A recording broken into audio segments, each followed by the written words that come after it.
अस्सलामुअलैकुम, आप देख रहे हैं गुड मॉर्निंग पब्लिक और मैं हूं सहरिश सलीम। नाज़रीन, कराची जो पहले ही बेशुमार शहरी मसाइल का शिकार है, अब आतिश ज़दगी के बढ़ते वाक़यात के बायस एक और संगीन मसला जो है वो पेश आ रहा है। बल्दिया उस्मा कराची की महकमे फायर ब्रिगेड को शदीद अफरादी क़ुव्वत की कमी का सामना है, जिसकी वजह से हंगामी हालात में बर वक्त और मौसर कार्रवाई एक बड़ा चैलेंज बनती जा रही है। ज़रा के मुताबिक फायर ब्रिगेड में ग्रेड 1 से ग्रेड 17 तक 440 से ज़ायद आसामियाँ खाली हैं, जबकि आखिरी भर्तियाँ 2009 में की गई थी।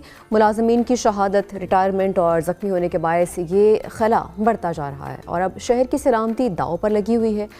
ऐसे में सवाल ये है कि क्या मुजवज़ा भर्तियाँ कराची जैसे बड़े शहर को आतिश ज़दगी के ख़तरात से निमटने के लिए वाकई काफ़ी होंगी, और मौजूदा अफरादी क़ुव्वत की कमी शहरियों के लिए किस हद तक ख़तरनाक है और इस बहरान का अमली हल क्या हो सकता है। इसी पर बात करने के लिए हमारे साथ मौजूद हैं सैफुद्दीन एडवोकेट, अपोजिशन के MC और नायब अमीर जमात इस्लामी कराची भी हैं। सैफुद्दीन साहब, बहुत शुक्रिया, आपने प्रोग्राम में हमें वक्त दिया। सर, कराची में आतिश ज़दगी के बढ़ते वाक़यात के तनाज़ुर में फायर ब्रिगेड की मौजूदा सूरत हाल किस हद तक तशवीशनाक समझते हैं आप? बिस्मिल्लाहिर्रहमानिर्रहीम। देखिए, आपने जैसे कहा खुद ही बताया कि 440 के करीब असामियाँ खाली हैं। जी। अच्छा, अगर ये 440 असामियाँ फिल भी कर दी जाएं, तब भी जो इंटरनेशनल स्टैंडर्ड्स हैं उसके हवाले से ये बहुत कम है। हमारे यहाँ कराची के अंदर इस वक्त सिर्फ 28 फायर ब्रिगेड स्टेशन हैं, जबकि जो इंटरनेशनल स्टैंडर्ड हैं वो कहते हैं कि 1 लाख की आबादी पर एक फायर ब्रिगेड स्टेशन होना चाहिए और हर 3 से लेकर 5 किलोमीटर उसका ज्यादा से ज्यादा फासला होना चाहिए। और फिर वो ये भी कहते हैं इंटरनेशनल स्टैंडर्ड हमारे कि 7 से लेकर 5 मिनट उसका जो है रिस्पॉन्स टाइम होना चाहिए। अच्छा। लेकिन हम ये देखते हैं कि हमारे यहाँ खुदा ना खास्ता कहीं आग लग जाती है तो आप देखें कि फायर ब्रिगेड की गाड़ियां 1-1 घंटे में, 1.5 घंटे में पहुंचती हैं। बिल्कुल। फिर उसके बाद उनको रिफिल करने के लिए कोई उनके पास इस तरह के हाइड्रेंट्स मौजूद नहीं है, टैंक्स मौजूद नहीं है कि जहां पर वो रिफिल कर सकें। उनको दोबारा फिर कहीं दूर जाना पड़ता है। तो ये सूरत हाल इस वक्त है। कराची में मेरे ख्याल में 28 के करीब जो है इस वक्त फायर स्टेशन है, जैसे कि मैंने बताया। और इसी तरीके से जो टोटल फायर टेंडर्स कराची में और रेस्क्यू की जो गाड़ियां हैं वो 50। हालांकि कराची में मैंने आपको बताया कि 2 लाख की आबादी पर वो कहते हैं कि हर 1 लाख आबादी पर एक फायर स्टेशन होना चाहिए।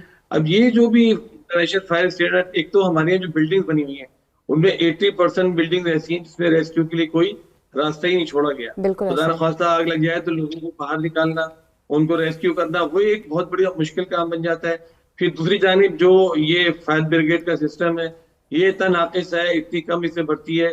फिर इसमें जो ट्रेनिंग चाहिए वो ट्रेनिंग प्रॉपर जो है वो कहते हैं कि होनी चाहिए, मुसलसल होती रहनी चाहिए, लेकिन ट्रेनिंग का फुकदान है, उस तरह ट्रेनिंग नहीं हो पाती जिस तरह होनी चाहिए। तो ये चीजें हैं बाहर के। देखिए, अब कराची का तो मसला ही बन गया ना कि कराची में किसी भी चीज की प्लानिंग नहीं हो रही, कराची में किसी चीज पे तवज्जो नहीं है, किसी चीज पर सर जोड़कर नहीं बैठ रहे। कराची को तो अल्लाह के हवाले कर दिया है। इंसानों को जो अल्लाह ताला ने ताकत दी है, इंसानों के पास जो वसाइल है उसको इस्तेमाल करने का जो अल्लाह ताला ने इंसानों को कहा है, तो वो तो हम कर ही नहीं रहे। हम तो बस बैठ गए कि खुदा ना खास्ता कुछ होता है तो जब कहते हैं ना कि वो फायर फाइटिंग के उसूल पर चल रहे हैं कि कुछ आग लगेगी तो बुझाने भाग जाएंगे। ये सूरत हाल है कराची के अंदर इस वक्त। सर, एक चीज़ ये भी है कि 2009 के बाद भर्तियां ही नहीं हुई हैं और फिर 440 से ज़ायद आसामियां इस वक्त खाली हैं, तो आप क्या समझते हैं इसका जिम्मेदार कौन है? देखिए ना, भर्तियां, उस पर पाबंदियां, इस सारा का सारा सिंध हुकूमत का काम है। अब पीपल्स पार्टी की हुकूमत 17 साल थे कराची के अंदर, पूरे सिंध के अंदर, लेकिन भर्तियां नहीं कर रहे। जब भर्तियां खोलते हैं तो फिर वो भर्तियां उन इदारों में करते हैं जहां पर बड़े शौक से लोग जाते हैं कि जहां पर उनको ड्यूटी ना करनी पड़े। उसमें टीचर्स की भर्तियां होती हैं और दूसरी भर्तियां होती हैं, तो वो हो जाती हैं। इसके अंदर भर्तियां नहीं है इसलिए कि भर्तियों पे पाबंदी है। लेकिन भाई, भर्तियों पे पाबंदी है, क्यों पाबंदी है? जो इदारे ऐसे हैं जो हमारे सेफ्टी से मुतालिक हैं, जो हमारी रेस्क्यू से मुतालिक हैं, उसमें तो फौरी तौर पर मैं समझता हूँ कि भर्तियां भी होनी चाहिए। और इंटरनेशनल स्टैंडर्ड्स के मुताबिक आप नहीं कर सकते, आप हर 1 लाख आबादी पे एक फायर स्टेशन कायम नहीं कर सकते। तो जो फायर स्टेशन है उसमें तो कम से कम इतना कर दीजिए कि वो फुल्ली इक्विप्ड होने चाहिए, उसके अंदर प्रॉपर जितने लोग चाहिए उतने लोग होने चाहिए। लेकिन ऐसी कोई भी सूरत हाल नहीं है। वजह यह है कि किसी भी इदारे को कोई नहीं दिख रहा, चाहे वाटर बोर्ड हो, चाहे कोई इदारा कराची का हो, सिंध सॉलिड वेस्ट मैनेजमेंट हो, फायर ब्रिगेड हो, रेस्क्यू के इदारे हो। रेस्क्यू के जो इदारे हमारे 112 है, 112 वो है, फायर ब्रिगेड है, इनके दरमियान कितना कोऑर्डिनेशन है? बहुत कम कोऑर्डिनेशन है। आप देखिए, एक बच्चा कोई बेचारा गटर में गिर जाता है तो किसी को पता ही नहीं होता कि किसको क्या काम करे। एसओपीज होते हैं, दुनिया के अंदर एसओपीज होते हैं कि कौन सा इदारा क्या काम करेगा अगर कोई हादसा पेश आ जाता है। यहाँ पर कोई एसओपीज नहीं है, जहां पर एसओपीज है उसको फॉलो नहीं करते, जो एसओपीज है वो लोगों को पता ही नहीं है कि क्या एसओपीज है। तो अगर अल्लाह ना करे आग लग जाए, जैसे एक अभी बड़ी जो आग लगी थी, आपको याद होगा, गुलिस्तान जौहर की जो एक बिल्डिंग में आग लगी थी, बिल्कुल बिल्कुल। उसमें एक एक घंटे में गाड़ी पहुंच रही थी, और फिर वही हो रहा था कि वो खाली करती थी पानी, फिर दोबारा जाती थी, फिर पानी भरती थी, फिर वो आती थी। तो ये सूरत हाल है। अब इसमें जाहिर है कि हम और आप यही सोच सकते हैं और इस पे मुतालबा कर सकते हैं, इस मसले को उठा सकते हैं। और आपने आज बहुत अच्छा किया कि इस मौजू पर प्रोग्राम किया। ये तो मैं कहता हूँ अल्लाह ताला की तरफ से एक बड़ा रहम है कि कराची में कोई इस तरह के बड़े हादसा कभी कभी शाज़ नाज़िर पेश आते हैं, लेकिन जितना बड़ा शहर है और जिस तरह इसके अंदर सेफ्टी और सिक्योरिटी के लोगों ने पूरे तरीके नहीं इख्तियार किए हुए, उसमें तो कहीं भी कोई बड़ा हादसा किसी वक्त पेश आता है। सर्दियों में आप देखती हैं कि जल्दी आग लगती है, और हम सुनते रहते हैं कि फैक्ट्री में आग लग गई, कहीं आग लग गई, लेकिन उसमें हर जगह वही वाला मसला पेश आ रहा होता है, क्योंकि सोचे ही नहीं है इसके लिए कि अगर आग लग जाए तो क्या करेंगे। फायर फाइटिंग का बस सिस्टम है कि जब फायर हुआ तो कहीं कोई मसला हुआ, जाके उसको हल करने के लिए पहुंच गए, वरना अदरवाइज जो है कोई पुरसाने हाल नहीं है कराची में। इस पे मेयर कराची को सोचना चाहिए। देखिए, मेयर कराची के हवाले कराची शहर कर दिया गया है, अब जिस तरह भी कर दिया गया, लेकिन अब तो उनकी जिम्मेदारी है ना कि वो गवर्नमेंट ऑफ सिंध से बात करें। गवर्नमेंट ऑफ सिंध भी नहीं की है, पीपल्स पार्टी की गवर्नमेंट ऑफ सिंध है, और पीपल्स पार्टी ही की मेयरशिप है कराची के अंदर। तो ये तो मेयर को चाहिए कि सोचे, लेकिन मेयर साहब जो है किसी चीज पर सोच विचार करने को तैयार नहीं है। ये अफसोसनाक बात है। जमात इस्लामी घड़ी घड़ी उनको दावत देती है। कल हमने नासिर हुसैन शाह साहब से मुलाकात की थी और बहुत सारे मसाइल पर हमने उनसे बात की थी। हमने इसी तरह मेयर से भी घड़ी घड़ी कहा है कि भाई खुदा के लिए सोचिए, बैठे, लेकिन वो एक खिलौड़ेपन का जो एक तासुर देना चाहते हैं। मुख्तलिफ प्रोग्रामों में आप देखते होंगे, कभी उठते हैं, बैठते हैं, उछलते हैं, कूदते हैं। तो ये सूरत हाल है, काम करने को तैयार ही नहीं है किसी तरीके से भी। बिल्कुल। मेयर कराची की आपने बात की तो हमने देखा कि वो आते तो हैं, वो जिक्र भी करते हैं अपने मंसूबों का, लेकिन उस तरह से हमें चीज़ें नज़र नहीं आती हैं। जैसे कि आपने आग की बात की, तो आग तक पहुंचने के लिए गाड़ियों को जिस तरह से फासला तय करना पड़ता है, तो इसमें सड़कों का भी बहुत अहम किरदार है। गाड़ियाँ कम हैं लेकिन पहुँचनी तो चाहिए ना, जब भी पहुँचे 1-1.5 घंटा कराची शहर में जिस तरह की सूरत हाल हमें नज़र आ रही है। खैर, आप क्या समझते हैं कि बल्दिया उज़्मा कराची इसकी ज़िम्मेदार है, सिंध हुकूमत इसकी ज़िम्मेदार है, और फौरी तौर पर उनको क्या जो इक़दाम हैं वो करने चाहिए? देखिए, अमलन जिम्मेदारी बल्दिया उज़्मा कराची की है ना। अब कराची के अंदर सड़कें अगर टूटी हुई हैं, अच्छा, फंड देने की जिम्मेदारी इस वक्त तो मसला ये है कि दोनों गवर्नमेंट जो है, अगर केएमसी को ले लें, अगर सिंध हुकूमत को ले लें, दोनों पीपल्स पार्टी की है। पूरी कराची में सड़कें टूटी हुई हैं, लेकिन आप ये देखें 17 साल गुजरने के बाद इनकी तरफ से सिर्फ ऐलानात होते हैं कि जी इस साल 20 अरब खर्च करेंगे, इस साल 200 अरब खर्चेंगे, लेकिन वो कहाँ खर्च करते हैं? अभी नैब ने इनका नोटिस लिया है। नैब ने कहा है कि भाई जितनी भी आपकी बड़ी स्कीमें, उन सब स्कीमों के मुतालिक आप तफसील से बताइए कि कहाँ पर आपने काम करवाए। हम भी घड़ी घड़ी ये मुतालबा कर रहे हैं, हम ये कह रहे हैं इनका फॉरेंसिक ऑडिट होना चाहिए केएमसी का, क्योंकि करोड़ों और अरबों रुपया मिलने के बावजूद हमको नजर आता है कि कोई काम कहीं पर भी नहीं हुआ। और कराची की सड़कें इस तरह की, फिर गलियां देखें, गलियां इतनी पतली पतली हो गई हैं, एनक्रोचमेंट की वजह से लोगों ने अपनी अपनी बिल्डिंग्स को आगे बढ़ा लिया है, या और जो एनक्रोचमेंट है वो कायम हो गई है, सड़कों पर एनक्रोचमेंट्स हैं। तो ये सारी चीजें जो सिक्योरिटी हैजर्ड्स हैं, और जिसकी वजह से अगर खुदा ना करे कोई हादसा पेश आ जाए, तो ये मसला पेश आता है कि जी कहीं एनक्रोचमेंट थी, कहीं पर जो है बड़ी सड़क होने के बावजूद सड़क टूटी हुई थी, गटर खुले हुए थे, गड़े थे और नहीं पहुंच पाती। तो टोटल जिम्मेदारी इस वक्त तो मुर्तजा वहाब साहब की है, और उसके बाद सिंध गवर्नमेंट की है। सिंध गवर्नमेंट की जिम्मेदारी है वसाइल प्रोवाइड करे, मुर्तजा वहाब साहब की जिम्मेदारी है प्लानिंग करे, लेकिन वो किसी भी तरह की कोई प्लानिंग करने को तैयार ही नहीं है।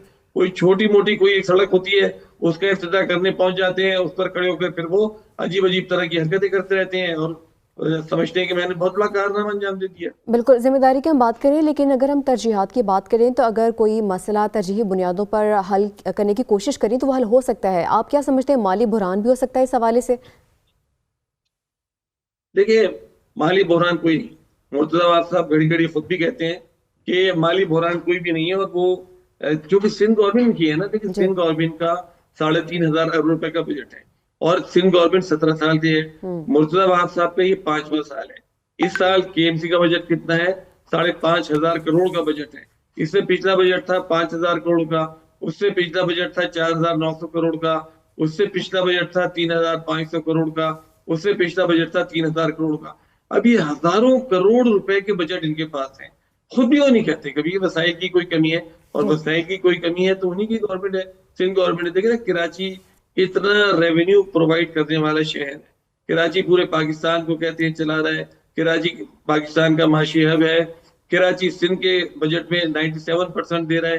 कराची को ये कुछ नहीं दे रहा है, जो दे रहे हैं वो लग नहीं रहा, जो लग रहा है उसकी कोई प्लानिंग नहीं है, कोई तरजीहात नहीं है कहाँ पर लगना चाहिए। आप देखें, एक फुटपाथ बनता है शारे फैसल, आप चली जाइए, एक फुटपाथ बनता है, उसके बाद अगले साल दोबारा उसी फुटपाथ को बनाना शुरू कर देते हैं।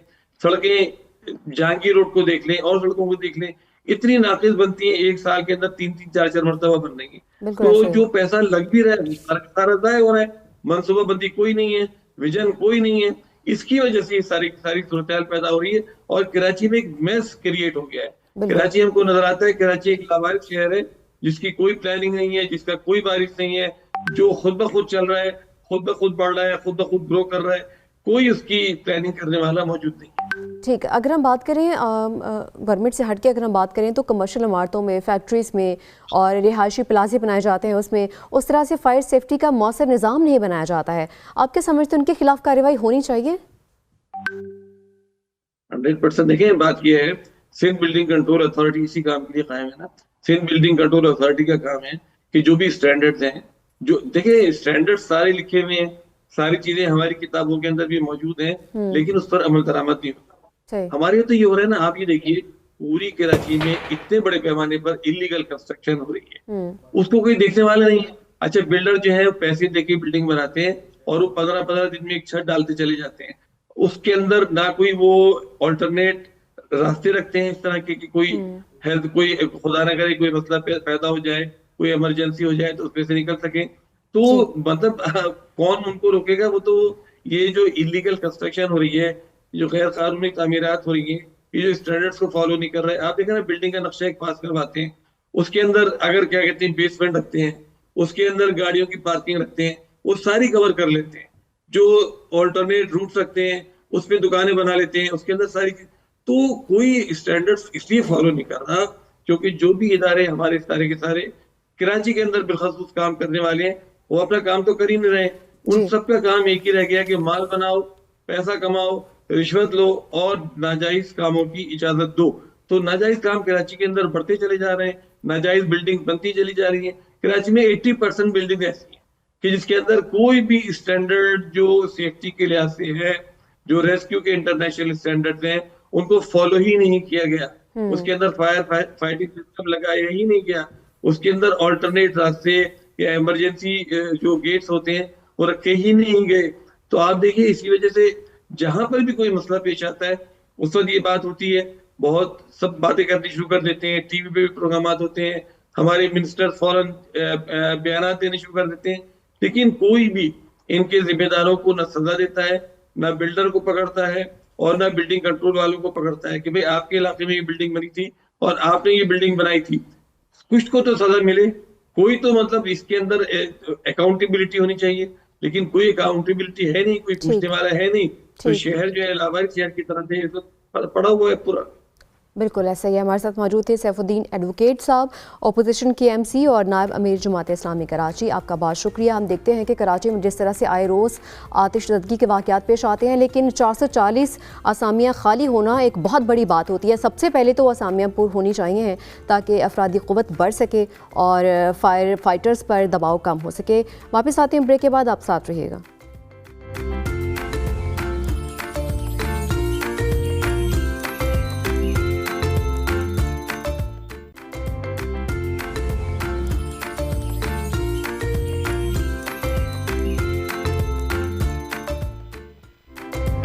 Welcome welcome back. आप देख रहे हैं गुड मॉर्निंग पब्लिक। बात करेंगे हम बसंत के हवाले से। कुछ ही दिनों में बसंत के रंगारंग पतंग हमें नजर आएंगे। बसंत के मौके पर पतंगबाजी को ज़ाब्ते में लाने के लिए हुकूमत की जानिब से डिजिटल रजिस्ट्रेशन का अमल तेज़ी से जारी है। ई-बिज़ ऐप के ज़रिए पतंगबाजों और पतंग बनाने वालों, फ़रोख्त कुनंदगान, ताजरों और काइट फ्लाइंग एसोसिएशन से दरख्वास्तें वसूल की जा रही हैं, जिनकी जांच पड़ताल सख्त SOPs के तहत की जा रही है। सरकारी इदाद-ओ-शुमार के मुताबिक बड़ी तादाद में दरख्वास्तें मंजूर भी की जा चुकी हैं, जबकि मुतादिद दरख्वास्तें मयार पर पूरा ना उतरने की वजह से मुस्तरद भी की गई हैं। रजिस्टर्ड कारोबार 30 दिसंबर से कानूनी तौर पर काम कर सकेंगे।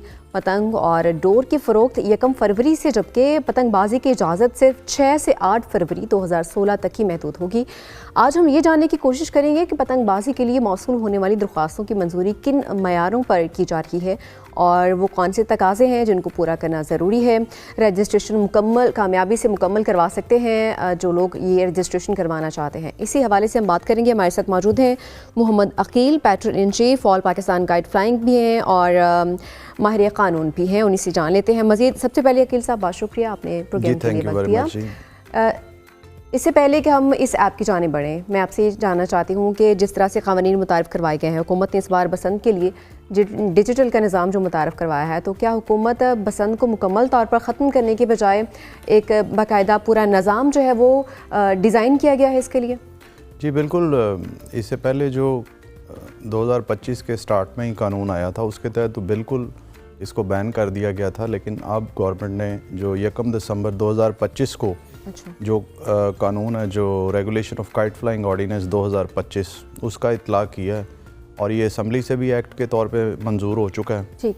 तो पर्पज़ यही है, शायद अब गवर्नमेंट इसको रेगुलराइज कर रही है और इसमें जो लूप होल्स थे, उन लूप होल्स को ये कवर करने के लिए ये सारा निज़ाम लेके चलेंगे इंशाल्लाह आगे। और डिजिटल जो इसका निज़ाम लिए लेके आए हैं, उसमें सेलर को, ट्रेडर को, मैन्युफैक्चरर को और एसोसिएशंस को ये रजिस्टर कर रहे हैं उन ऐप के थ्रू, और उसकी हर एक की डिफरेंट रिक्वायरमेंट्स हैं और ये सारा चेक एंड बैलेंस रखने के लिए। अच्छा, ये जो ई-बिज़ ऐप है, किन मयारों पर उनकी रजिस्ट्रेशन जो है वो की जा रही है और किस तरह से जांच पड़ताल किन मयारों पर उनको मुस्तरद किया जाता है? इसमें सबसे पहले तो ये है कि ये ऐप सिर्फ लाहौर के लिए है। ठीक। लाहौर से बाहर का भी कोई रिहायशी इस ऐप के थ्रू अपने आप को रजिस्टर नहीं करवा सकता। अच्छा। दूसरा, आपने अपनी पिन लोकेशन देनी है, बिज़नेस प्लेस बतानी है, उसकी पिक्चर्स देनी है और 2 रेफरेंसेस हैं, ये सेलर के लिए, मैन्युफैक्चरर के लिए और ट्रेडर के लिए। ये रिक्वायरमेंट सेम है। और जब आप अप्लाई करेंगे तो उसके अप्लाई करने के चंद लम्हों बाद 1 घंटे के अंदर, शायद नॉर्मली हमने देखा है कि 1 घंटे के अंदर रिस्पांस आ जाता है। ठीक है। और एक टीम आती है जो आपका बिज़नेस प्लेस चेक करती है, आपकी आइडेंटिटी चेक करती है, आपका ID कार्ड चेक करती है। सही। और आपका बिज़नेस प्लेस को देखने के बाद वेरिफिकेशन, बेसिकली इसका पर्पज़ है वेरीफाई करना कि कोई प्रॉपर और एलिजिबल बंदा ही है जो इस कारोबार के लिए अप्लाई किया जिसने। ठीक है। लाहौर से बाहर अगर हमें सेलर्स नज़र आते हैं तो फिर उनके खिलाफ क्या कार्रवाई होगी, क्योंकि सिर्फ लाहौर में परमिशन दी गई? नहीं, ये तो चूँकि लाहौर के अंदर है, हर डिस्ट्रिक्ट जो है उसका DC जो है उसका ज़िम्मेदार होगा। ये चूँकि लाहौर DC लाहौर साहब के अंडर आ रहा है और DC के पास ही इख्तियार है अकॉर्डिंग टू लॉ कि वो अपने अपने ज़िलों के अंदर इस काइट फ्लाइंग को अलाउ कर सकता है। तो अभी सिर्फ ये अलाउ कर सकते हैं, बट बाकायदा SOPs के तहत। चूँकि ये एक्सपेरिमेंट स्टार्ट लाहौर से कर रहे हैं और अभी ये इंशाल्लाह बाकी डिस्ट्रिक्ट में भी ये बसंत का जो प्रोग्राम है, गवर्नमेंट का इरादा है कि इनको बाकी डिस्ट्रिक्ट्स तक पूरे पंजाब में लेके जाना, लेकिन इसको स्टेप बाय स्टेप करना चाह रहे हैं वो। ठीक है। 6 से 8 फरवरी तक बाकी शहरों में चला जाएगा या अगले कुछ सालों में? नहीं, अभी तो मुझे लग रहा है कि जो कि बसंत का जो एक सीज़न होता है जी, वो टिपिकली फरवरी के स्टार्ट से लेकर मार्च के मिड तक जाता है। ठीक। तो अभी मुश्किल लग रहा है कि शायद इस साल बाकी जो डिस्ट्रिक्ट्स हैं उन तक ये बसंत का त्यौहार जा सके, लेकिन इंशाल्लाह जो पाइपलाइन में काम चल रहे हैं, आने वाले साल में पूरे पंजाब में बसंत इंशाल्लाह होगी। ठीक है। तो जो लोग ख़रीदेंगे इस तरह से पतंग को, तो उनको कैसे ये पता चलेगा कि जिनसे हम ख़रीद रहे हैं, जो सेलर्स हैं, वो रजिस्टर्ड हैं या फिर गैर रजिस्टर्ड हैं? देखें, जो सेलर हैं उनके पास तो ज़ाहिर है उन्होंने उसको बाकायदा जो है उसके ऊपर बारकोड लगाना है। तो जितनी भी पतंगें और गुड्डे या डोर जो भी ये ख़रीदारी होगी उसके ऊपर उसका बारकोड लगा होना ज़रूरी होगा। अच्छा। और ये ज़िम्मेदारी एक्चुअली सेलर की हैं, जो फ्लायर है उसकी ज़िम्मेदारी नहीं है, उसको ही हमने चेक करना है। एसोसिएशन के ऊपर भी ये ज़िम्मेदारी है कि वो भी चेक करे और इंतज़ामिया के साथ मिलके इस बात को यकीनी बनाएं कि जो सेलर्स हैं वो अकॉर्डिंग टू SOPs सेल कर रहे हैं, manufacturers according to SOPs manufacture कर रहे हैं। तो ये सारा एक निज़ाम लाने का मकसद ये है कि इसको प्रॉपर चेक एंड बैलेंस में लाया जाए। तो बाकायदा कानूनी कार्रवाई की जाएगी जो सेलर्स जी, इसकी बाकायदा खिलाफवर्जी कानूनी करते हैं? कार्रवाई की जाएगी जी। इसमें फ़र्स्ट टाइम हुआ है कि इंफॉर्मेशन देने वाले को भी लीगल हैसियत दे दी है गवर्नमेंट ने। अच्छा। और विसल ब्लोअर का एक सेक्शन भी ऐड कर दिया है कानून के अंदर कि आप देखें अपने इर्द गिर्द कहीं SOPs की खिलाफ वर्जी हो रही है तो फौरी तौर पे DC ऑफिस में एक UN नंबर दिया जाएगा, उस पर आप फौरी तौर पे कॉल करके अपनी कंप्लेंट रजिस्टर कराएं। बिल्कुल ऐसा ही है। अगर हम डोर की बात करें जो कोई बहुत ही जानलेवा डोर होती है, तो डोर के हवाले से कोई शराइत सामने आई है, किस तरह की अलाउ की गई है? डोर के हवाले से शराइत सामने आई हैं कि जो मोटी डोर है वो टोटली बैन कर दी है, बंद कर दी है। अच्छा। और एक ख़ास गेज की डोर जो है उसकी प्रेजेंटेशंस होती रही हैं, उसकी मतलब DC लेवल पे, गवर्नमेंट लेवल पे उसकी प्रेजेंटेशन दे के उनको पहले ये सारी चीज़ें उन्होंने ख़ुद समझी हैं गवर्नमेंट ने, फिर एक ख़ास मोटाई की डोर जो है वो अलाउ की गई है उसमें। ठीक है, तो इसके लिए कोई सेफ्टी के लिए बाइकर्स के लिए या जी बाइकर्स के लिए भी कानून में ही उन्होंने रेगुलेशन साथ ऐड कर दी हैं। देखिए स्टैचू का पार्ट है, स्टैचू के साथ रूल्स एंड रेगुलेशंस हैं। ठीक है। रेगुलेशन इंडिपेंडेंटली जो है वो बाइकर्स के लिए बनाए गए हैं और उसमें लिखा है कि जिस एरिया में DC साहब इजाज़त देंगे काइट फ्लाइंग की जितने अरसे के लिए भी, उस एरिया में जितनी भी बाइक राइडर्स होंगे वो बाइक के ऊपर सेफ्टी रॉड लगाएंगे। ठीक है। और अगर हमने देखा कि लोग बड़ा माइंड करते हैं, अगर इस तरह से उन पर सख्ती की जाती है कि हमें हेलमेट पहनने का क्यों कहा, बहुत सारी वीडियोस हम डेली रूटीन में देखते रहते हैं, तो अभी तक मैंने वो जो एक वायर का कहा गया था कि जो बाइक पे लगेगी, अभी तक वो चीज़ शुरू की नहीं की गई है, तो वो अगले महीने से शुरू की जाएगी?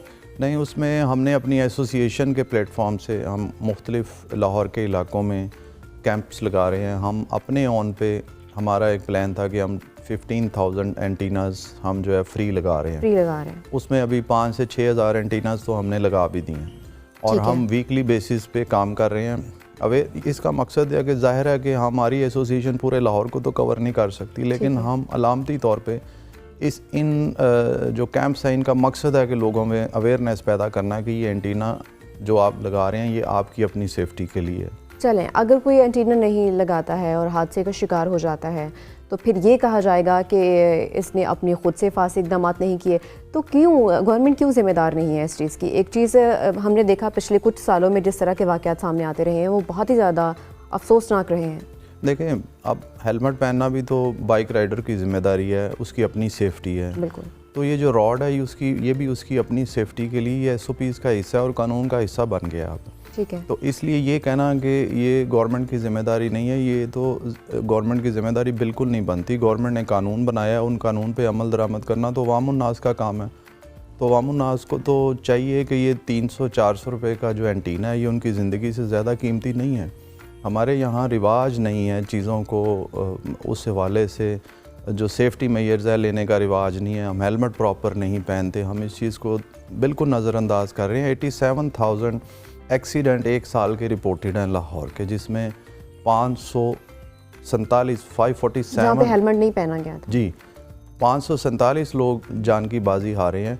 लेकिन काइट फ्लाइंग की वजह से 2001 से लेकर 2025 तक 11 लोगों की जानें गई हैं।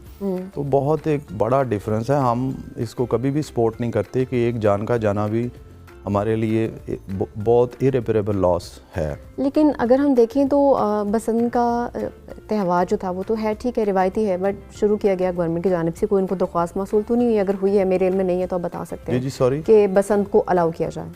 जी बसंत को तो अलाउ करने के लिए नोटिफिकेशन इशू हो चुका हुआ है। ठीक है। और 6, 7 और 8 फरवरी को DC साहब को भी ये बेसिकली अब कानून का, अगर बैन थी तो बैन रहने देनी नहीं चाहिए थी, आपको क्या लगता है? इसमें बेसिकली किसी भी ये एक स्पोर्ट्स की हैसियत इख्तियार कर चुका है और हमारा एक कल्चरल हेरिटेज है और कोई भी इलाका जो है अपने कल्चरल फेस्टिवल्स की वजह से पहचाना जाता है। एक अरबों रुपए का एक रेवेन्यू जनरेट होता था, बहुत हज़ारों लाखों फैमिलीज़ जो थी इसके साथ रोज़गार वाबस्ता था उनका। बजाय इसके कि हम इसको स्टेट वे बैन कर दें किसी भी चीज़ को, हमें उसका हल ढूंढना ज़रूरी था। हल ढूंढने में 24 साल लग गए हमें इस बात पे पहुंचते हुए। बल्कि फ़ीमेल्स जो हैं वो घर के अंदर इस कारोबार को अब करती थी और अपने घर का चूल्हा जलाती थी। सिर्फ 11 लोग डोर फिरने की वजह से रिपोर्टेड हैं, और अभी अगर गवर्नमेंट अदाद शुमार अगर इकट्ठा करे तो सैकड़ों लोग वो मिलेंगे जो इस पाबंदी लगने की वजह से, बेरोज़गार होने की वजह से इस दुनिया से गए हैं। अच्छा, इस पहलू को भी देखा गया। जी बिल्कुल। Mohammad Aqeel, patron in chief all Pakistan kite flying association और माहिर कानून हमारे साथ है, आपका बहुत शुक्रिया। देखते हैं 24 साल बाद अगर बसंत को अलाउ किया गया है तो लोग SOPs पर उस तरह से अमल दरामद करते हैं या नहीं करते हैं, ये तो अगले महीने 6 से 8 फरवरी के दौरान पता चल जाएगा। लेकिन हम अच्छी उम्मीद के साथ ही चलेंगे कि शायद कुछ बेहतर, जिस तरह से रोज़गार वाबस्ता हैं लोगों के, तो देखते हैं कि बसंत का ये वाला त्यौहार जो है वो किस तरह से गुजरता है। वापस आते हैं ब्रेक के बाद, साथ रहिएगा।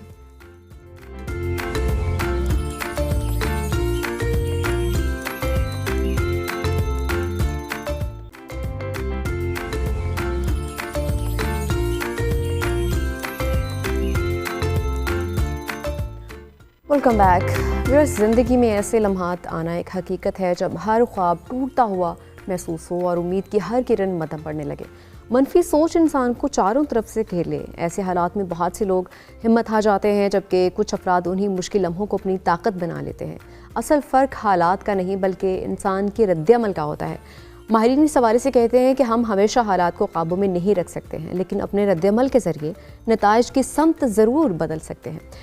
मशहूर मोटिवेशनल स्पीकर जॉन मैक्सवेल के मुताबिक कामयाबी चैलेंजेस को छोटा करने से नहीं बल्कि ख़ुद को ज़हनी तौर पर बड़ा बनाने से हासिल होती है। ऐसे वक्त में सबसे अहम सवाल ये है कि जब हर चीज़ हमारे ख़िलाफ़ हो तो सेल्फ़ मोटिवेशन के ज़रिए ख़ुद को ज़हनी तौर पर मजबूत कैसे रखा जा सकता है। आज इसी हवाले से बात करने के लिए हमारे साथ मौजूद हैं मज़हर अली, मोटिवेशनल स्पीकर भी हैं और माहिर तालीम भी है। सबसे पहले मज़हर अली साहब, बहुत शुक्रिया आपके वक्त का। थैंक यू सो मच मुझे यहाँ पे बुलाने का, आपका भी बहुत शुक्रिया। मेरे जहन में सबसे पहली जो चीज़ वो ये आई कि बहुत सारे ऐसे लम्हात होते हैं जब इंसान बिल्कुल टूटा हुआ महसूस करता है और बहुत ज़्यादा मायूस हो जाता है, तो उस वक्त उसको कैसे इन चीज़ों से डील करना चाहिए? एक्चुअली जैसे आपने अभी पूरा इस मोमेंटम के बारे में एक्सप्लेनेशन दी, इसमें ये देखना ज़रूरी होता है कि इंसान चाहता क्या है जी। वो टूटता क्यों है। सबसे पहले तो क्वेश्चन ये आता है कि अगर एक इंसान बीमार हुआ तो बीमार हुआ क्यों, उसके प्रिकॉशंस उसने क्यों नहीं लिए, वो रिपरकशंस की तरफ आ गया। अगर हम मोटिवेशन की बात करें या उन लम्हात की बात करें जिसमें इंसान अपने आप को अकेला महसूस करता है, तो वो अकेला हुआ क्यों, इसकी एक रूट कॉज होती है। मोस्टली इंसान आज के दौर में जो टूट फूट का शिकार होते हैं, जिसको हम साइकोलॉजिकली कह सकते हैं कि वो टूट फूट का शिकार हैं, उसकी वजह उनकी एक्सपेक्टेशंस हैं अपने ही जैसे लोगों से। और ये एक्सपेक्टेशन बनती कैसे हैं? ये एक्सपेक्टेशंस अपने इर्द गिर्द के माहौल में दूसरे लोगों को देख के, उनका लाइफस्टाइल देख के जनरेट हो जाती हैं। अब इंसान करे क्या? हम इंसानों ने जब से होश संभाली है बहुत सी चीज़ें सीखी हैं, लेकिन हम लोगों को जो एक चीज़ जो फंडामेंटली हमारे रिलीजन भी हमें सिखाता है वो है शुक्रगुजारी। बिल्कुल। हम शुक्रगुजार नहीं हैं किसी भी शख्स के, अगर हैं भी तो बड़े टेम्परेरी मोमेंट्स के लिए। लाइक हम अगर किसी का शुक्रिया अदा करते हैं तो वो सिर्फ इस वजह से करते हैं कि हमारा उसने काम कर दिया, और नेक्स्ट टाइम अगर हमें या उसको ज़रूरत पड़ेगी तो हम भी उसके लिए अवेलेबल होंगे। तो फॉर द सेक ऑफ वो दैट मोमेंट हम एक दूसरे के लिए शुक्रगुजारी अपने दिल में रखेंगे। लेकिन लोगों को ये नहीं पता। एक रिसर्च के अकॉर्डिंग अगर आप ग्रैटिट्यूड शो करते हैं, आप किसी को तहे दिल से शुक्रगुजार होते हैं किसी के किसी भी लम्हात में, लाइक एक मदर अपनी औलाद के लिए क्या करती है, एक बाप अपने औलाद के लिए क्या करता है, एक औलाद अपने पेरेंट्स के लिए क्या करती है, ये सब चीज़ें क्या हैं? ये सब चीज़ें गिव एंड टेक कंसिडरेशन है कि हम इस दुनिया में हैं, हमने इस दुनिया में जो वक्त गुजारना है वो कैसे गुजारना है। आपने मुझे इनवाइट किया, मैं यहाँ पे आया, आपका फ़र्स्ट फ़िक्रा क्या था? Thank you so much. अब ये क्यों है? ताकि मुझे अच्छा फ़ील हो। जी। नॉर्मल कोर्स ऑफ लाइफ में अब मुझे यहाँ पे क्या करना है, अपनी एक्सपेक्टेशन इस शो से बस इतनी सी रखनी है कि मैं यहाँ पे आया, अपना काम किया, मैं चला गया। जी। उसके अलावा मेरा आपसे या इस पूरे चैनल से कोई रिलेशनशिप नहीं है। अब मैं क्या करूँगा? अगर मैं ओवर एक्सपेक्ट करूँ कि मुझे यहीं पे जॉब मिल जाए, मैं आपकी जगह पे बैठ जाऊँ, मैं फ़लाना काम करूँ, मैं ये काम करूँ, वो काम करूँ, मैं इसके लिए थोड़ी सी तगदो करता हूँ और ये नहीं होता, तो फिर मैं मेंटली टूट फूट का शिकार होता हूँ। आप रूट कॉज पकड़िए उन स्टूडेंट्स की जो टूट फूट का शिकार होते हैं साइकोलॉजिकली। बिल्कुल। वो ओवर एक्सपेक्टेशन करते हैं हाईएस्ट स्कोर्स गेन करने की, उनकी स्कोर हाईएस्ट होने चाहिए, उनके ग्रेड्स अच्छे होने चाहिए, लेकिन क्या वो उतनी हार्ड वर्क, उतनी स्ट्रगल कर रहे हैं? हर चीज़ को अचीव करने की एक पर्टिकुलर पाथवे होता है जी। जब हम उन पाथवेज पे नहीं चलेंगे तो टूट फूट का शिकार होंगे। बिल्कुल ऐसे ही है। और दूसरी चीज़ जो हमारे साथ अटैच होनी चाहिए कि हम शुक्रगुजार हैं या नहीं हैं, हम ग्रेटफुल हैं या नहीं हैं किसी भी चीज़ के ऊपर। जब हम ग्रेटफुल नहीं होते तो फिर हम ओवर एक्सपेक्टेशन का शिकार होते हैं, क्योंकि जो हमारे पास है हम उस पर शुक्र अदा नहीं करेंगे। तो हम हर छोटे मोमेंट के बाद जो उसके रिजल्ट्स हमारी एक्सपेक्टेशन के ऑपोजिट आएंगे, हम डिमोटिवेट होंगे। तो इसमें फ़र्स्ट लर्निंग ये है कि सबसे पहले जो चीज़ें आपके पास हैं वो थोड़ी हैं, वो ज़्यादा हैं, उन पे शुक्रगुजार होना शुरू करें आज से, कल से, जब से आपका दिल करे। जल्दी हो जाएंगे तो बेहतर होगा। बिल्कुल ऐसे इस दुनिया में हमने एक बड़ी सिंपल सी बात है, अगर मैं आपकी एजुकेशन के बारे में पूछूं तो आप मुझे क्या कहेंगी? आपने हर क्लास में हाईएस्ट स्कोर गेन किया? नहीं। क्या आप खुश हैं यहाँ पे अभी फ़िलहाल? बहुत। इसका मतलब क्या है कि अगर आपका ब्रेन आपको ये कह रहा है कि जो आपने अपने स्टडी लाइफ में, एज अ स्टूडेंट लाइफ में किया है वो सफिशेंट है, तो आपके अंदर एक इनर पीस डेवलप हो जाएगा। अगर स्टिल आपका वो जो मोमेंटम है वो वहीं पे स्टक है कि नहीं वो फलानी क्लास फेलो थी, वो हाईएस्ट पोजीशन पे क्यों थी, मैं क्यों नहीं थी, तो आप अभी तक उसी डायलेमा में स्टक रहेंगी। ठीक। Are you getting my point? तो ये नहीं मैं समझ चुकी हूँ। जितने लोग टूट फूट का शिकार हैं वो किसी डायलेमा में स्टक हैं। अगर आप स्टक नहीं होते, मूव ऑन करते हैं, तो आप कभी भी टूट फूट का शिकार नहीं होते ज़हनी तौर पे। वो लोग अपना रास्ता खुद बना लेते हैं। देखें, हर इंसान के इख्तियार में नहीं है। हर इंसान जो इस दुनिया में आए ना, डिफरेंट साइकोलॉजी के साथ पैदा हुए हैं, डिफरेंट IQs के साथ पैदा हुए हैं। ये जैसे जिन साहब की आपने नाम लिया, मुझे नहीं पता इनका सैम्पल साइज़ कितना था जब इन्होंने इसके ऊपर रिसर्च करी, कितने लोगों ने अपना रास्ता खुद निकाला, कितने लोग उसी रास्ते में स्टक हो गए। लेकिन एक रिलीजन की अगर बात करें, रिलीजन पूरे पैराए के ऊपर, पूरे इंसानों को देखते हुए एक कॉमन डिनोमिनेटर देता है कि अगर आप शुक्रगुजारी करते हैं तो आपके अंदर एक टेंडेंसी डेवलप होती है कि आप किसी भी डायलेमा में स्टक नहीं होंगे। अगर मैं स्टूडेंट लाइफ से निकल के प्रोफेशनल लाइफ में आता हूँ, हम क्यों ये देख रहे हैं कि आप ज़्यादा पैसे कमाती हैं, मैं कम पैसे कमाता हूँ। सपोज़ करते हैं मैं यहाँ पे कोई और जॉब कर रहा हूँ, मैं आपका कोलीग हूँ और जूनियर हूँ, मैं ये क्यों बार बार अपने आप को पुश कर रहा हूँ कि मुझे आपकी पोजीशन पे आना है। अब जब मैं ये पुश कर रहा हूँ और एक दो दफ़ा मैं कोशिश भी करता हूँ यहाँ पे किसी को कहने की, वो नहीं फुलफिल होती, तो मैं स्टक हो गया, मैं टूट फूट का शिकार हुआ, मुझ में जेलसी डेवलप हुई। मैं क्यों उसी पोजीशन में रहते हुए शुक्रगुजार नहीं हूँ अपने अल्लाह रब्बुल इज़्ज़त का या लोगों का? नंबर 2, मैं क्यों ये चाह रहा हूँ कि मैंने आपको पुश बैक करना है, मैं आपको क्यों नीचे लेके आना चाह रहा हूँ, बिल्कुल ऐसे ही है। मैं आपकी पोजीशन पे क्यों आना चाह रहा हूँ, मैं कोई और XYZ पोजीशन पे क्यों नहीं जाना चाह रहा। इसका मतलब ये एक चेन सिस्टम है, हम एक दूसरे को फॉलो करते हैं, हम अपने रास्ते पे नहीं चलते, जिसकी वजह से हम इस चेन में स्टक रहते हैं, इस साइकिल में स्टक रहते हैं, और हम उन्हीं नफ्सियाती बीमारियों का शिकार रहते हैं जो आपको आजकल हर जगह सोशल मीडिया इधर उधर सुनने को मिलेंगी। हमने ये भी देखा कि जो हालात से खुश नहीं होते हैं या दूसरों से खुश नहीं होते हैं स्पेशली, तो वो बहुत ज़्यादा नेगेटिव सोचते हैं। अगर वो नेगेटिव सोचते हैं तो वो उनके रवैये से भी जाहिर होता है। तो वो अगर वो नेगेटिव सोचते हैं तो वो हो सकता है वो कोशिश करें कि वो रवैयों से जाहिर ना हो रहे। किस तरह से कंट्रोल कर सकते हैं उसे? नहीं, ऐसा पॉसिबल ही नहीं है। अच्छा, जो आपका इनर सेल्फ है वो एक ना एक दिन आपके इस आउटर शेल को डोमिनेट करता है। ठीक है। जो आपके अंदर आपकी नीयत है वो चेहरों पे अयां होती है। ये सवाल ही पैदा नहीं होता कि आप मैनिपुलेट करेंगे, क्योंकि दुनिया में एक्टर्स और एक्ट्रेसेस नहीं है ज़्यादा, वो टीवी पे ही अच्छे लगते हैं। दुनिया में रियल लोग हैं और वो कहीं ना कहीं अपना जो नेगेटिव उनका पर्सपेक्टिव है वो शो कर देते हैं किसी ना किसी गुफ्तगू के दौरान या अपने किसी एक्शन से। उसको वो डॉक्टर नहीं कर सकते, ये फैब्रिकेट किया नहीं जा सकता ज़्यादा देर के लिए।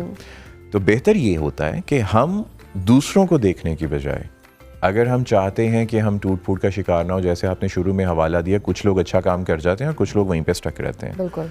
अब कुछ लोग जो अच्छा काम करते हैं वो बड़े कम होते हैं। मैं अक्सर ये कहा करता हूँ कि इस दुनिया में अमीर, मैं आपसे अगर क्वेश्चन पूछूँ, इस दुनिया में अमीर लोग ज़्यादा हैं या गरीब ज़्यादा हैं? गरीब।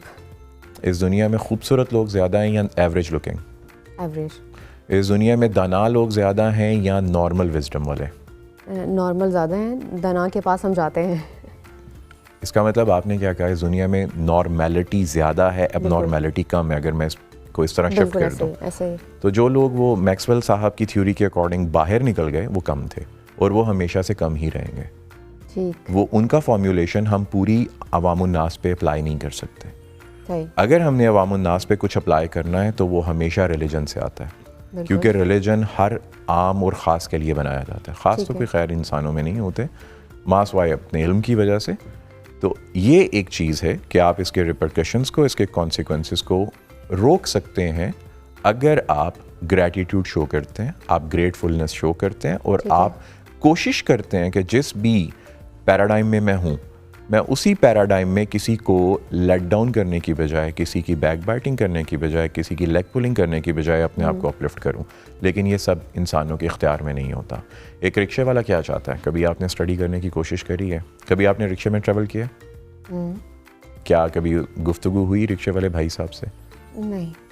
अगर कभी गुफ्तगू दोबारा कभी करें तो आप सोचिए, आप देखिएगा कि वो चाहता क्या है उसकी पूरी लाइफ में, पूरे एक साइकिल में जो इसका डेली साइकिल है उसमें क्या चीज़ है। वो डेली साइकिल में लुक अपॉन करता है अपने किसी रिच रिलेटिव को। वो अपने किसी और क्लास के बंदे को नहीं वो लुक अपॉन करता। वो चाहता है कि वो फलाना मेरा रिश्तेदार है, फलाना साडा सांडू है ना, भाई दे घर जाई तो उन्हें नवा फ्रिज लिया है, हूँ मैं भी अपनी बीवी नूं कहा कि पल ये लोग कि किस तरह से फ्रिज ले लेना जो मर्जी हुई है। That is his thought process. अब वो उस फ्रिज को लेके परेशान है।